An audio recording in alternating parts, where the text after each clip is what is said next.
গত পর্বের ভিডিও যেখানে শেষ করেছিলাম সেখান থেকেই শুরু করব আজকের পর্ব।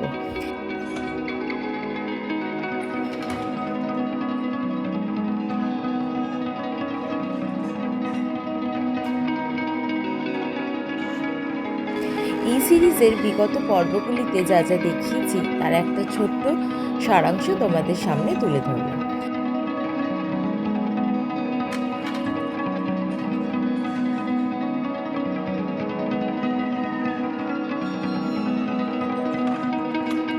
ভিডিওগুলো না দেখে থাকলে আই লিঙ্ক চেক করে নিও। ভিডিওগুলো আশা করি তোমাদের ভালো।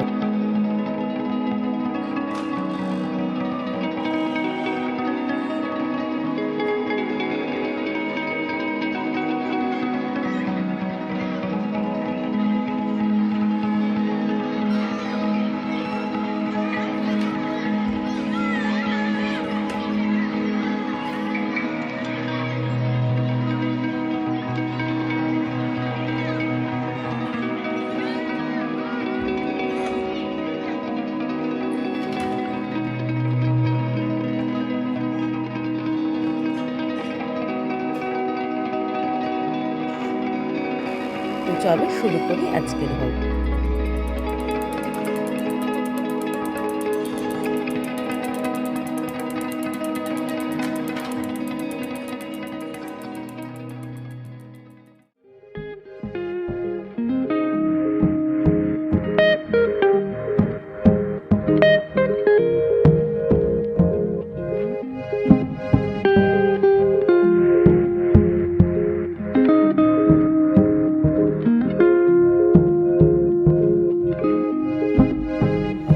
जो तेरी खातिर तड़पे पहले से ही क्या उसे तड़पाना ओ जालिमा, ओ जालिमा।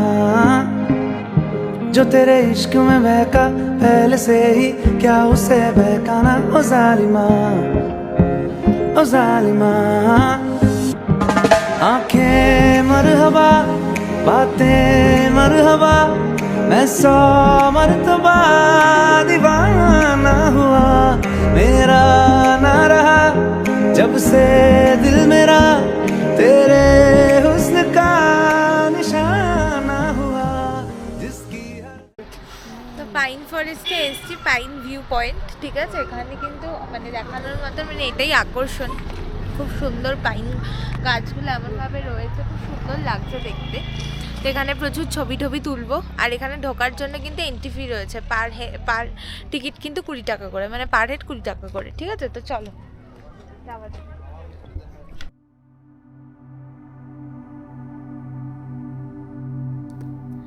ফেসবুক বা ইনস্টাগ্রামের এই ফিড স্ক্রল করার সময় বহুবার দেখেছি এই পাইন ফরেস্টের রিল।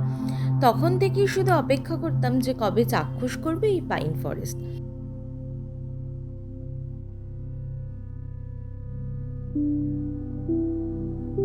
আজ সেই অপেক্ষার অবসান হলো, সার্থক করলাম নিজের চোখ। অপূর্ব সুন্দর প্রকৃতির এই উপহার। সবাইকে একটাই অনুরোধ, বেড়াতে এসে এত সুন্দর জায়গাকে কেউ নোংরা করবেন না। এই সৌন্দর্য বজায় রাখতে সাহায্য করাই আমাদের দায়িত্বের মধ্যে পড়ে।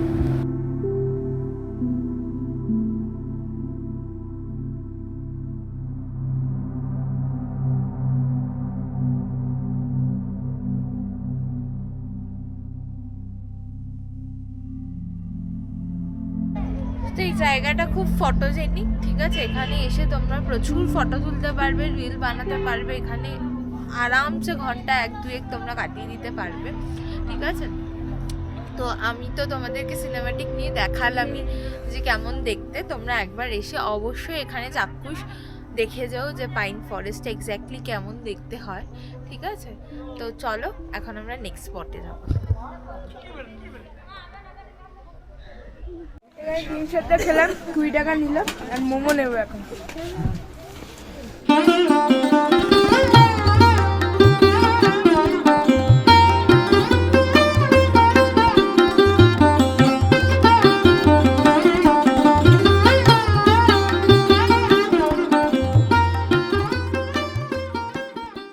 ঘোরা এই অবধি, ঠিক আছে। আরেকটা যে স্পট বাকি ছিল সেটা কালকে ঘোরাবে, কারণ যে গাড়ি বুক করেছি সেটা 4টের পর আর কোথাও যাওয়া যায় না। তো সেই কারণে 4টে বাজতে যায় বলে যেতে পারছি না। তো এখন হোমস্টেতে যাব। কালকে তোমাদের যেটা বাকি থাকলো সেটা দেখাবো, প্লাস তার সাথে আরও অনেকগুলো জায়গা তোমাদেরকে ঘুরিয়ে দেখাবো।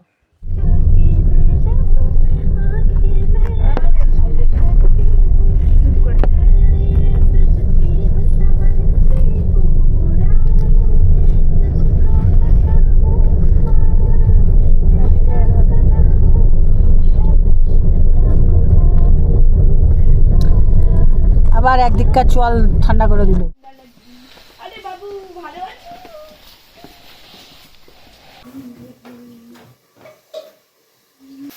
ওভারঅল খুব ভালো ঘুরলাম, ঠিক আছে, যে কটা শর্ট দেখলাম, সার্চিং করলাম, সবকটাই খুব ভালো ছিল। বললো তোমরা একবার এসে ঘুরে যেতে পারো।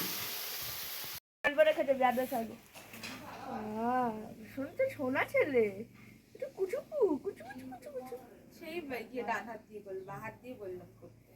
কিছু হবে না, কি বলছি না তো ভালো ছিল। আচ্ছা, দিয়ে গেল এই চা আর পকোড়া দিয়ে গেছে, ঠিক আছে। 2 দিন থাকলাম। অন্যান্য হোমস্টেতে দেখি যে একদিন ভেজ পকোড়া দিল, অন্যদিন চিকেন পকোড়া দিল। এখানে দেখলাম দুদিনই ভেজ দিয়ে গেল, ঠিক আছে। তো সেই একই পকোড়া ঠান্ডা আর চাটা গরম আছে হালকা। আচ্ছা, এখানে ভাত দিয়েছে, রাতে ঘরেই দিয়ে গেছে খাবার। নিচে যেতে বারণ করেছিল জানি না কেন, বলেছে রাত্রে নিচে যেতে না। এটা একটু খোল।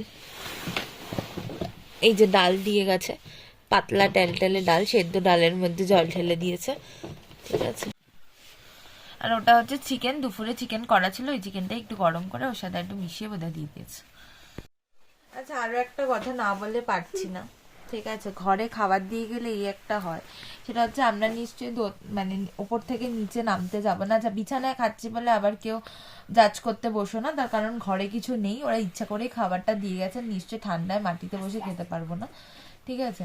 তো সেই কারণে একটা জিনিস দেখাই, আমরা 3জন আছি, ঠিক আছে। 3জনের মধ্যে আমি আমার ভাইকে ভাত দিয়েছি, ঠিক আছে, এতটা ভাত দিয়েছি। আমার মা নিয়েছে অল্প ভাত আমার মতনই, আর আমিও নিয়েছি, ঠিক আছে।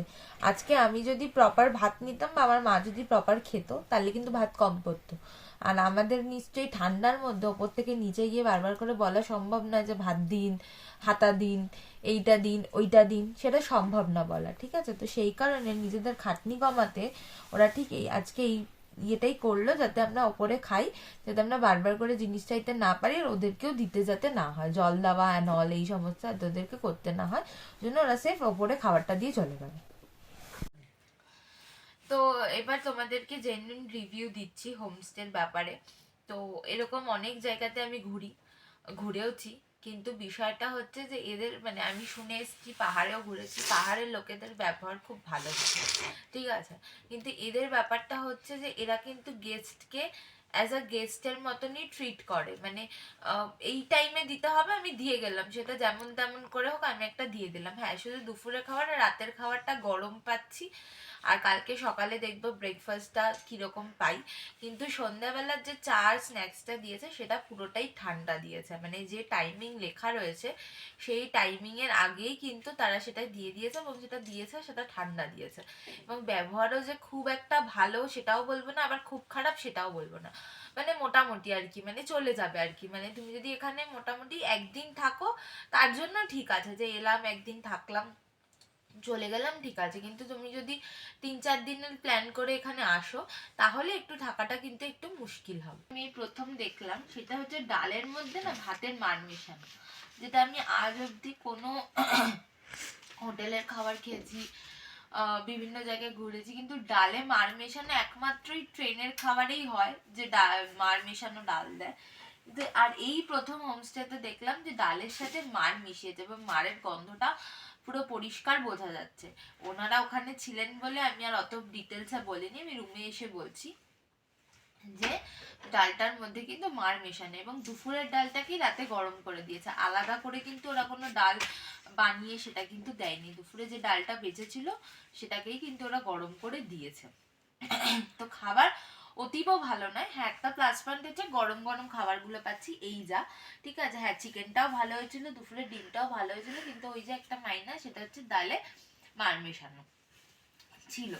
তো এই ছিল হচ্ছে মোটামুটি হোমস্টের ব্যাপারে বলার। ঠিক আছে, তো তোমরা যখন আসবে তোমরা একটু ভালো করে রিভিউ দেখে পড়ে ঠোরে তারপরে আসবে, যেহেতু এটা একদম অফবিট। ঠিক আছে, খুব কম সংখ্যক লোকজন এখানে আসে, তো সেই কারণে তোমরা যারা আসবে এরপরে তারা একটু রিসার্চ করে তারপরে এখানে আসবে। তো এখান দিয়ে এই দেখো খুব সুন্দর ভিউটা দেখা যাচ্ছে, টিম টিম করে ওই দেখো মিরিক দেখা যাচ্ছে। তোমরা ক্যামেরায় কতটা বুঝতে পারছো জানি না, কিন্তু এখানে খুব সুন্দর ভিউটা আসছে, জাস্ট দেখো। ঠিক আছে, আর ভালো ঠান্ডাও আছে।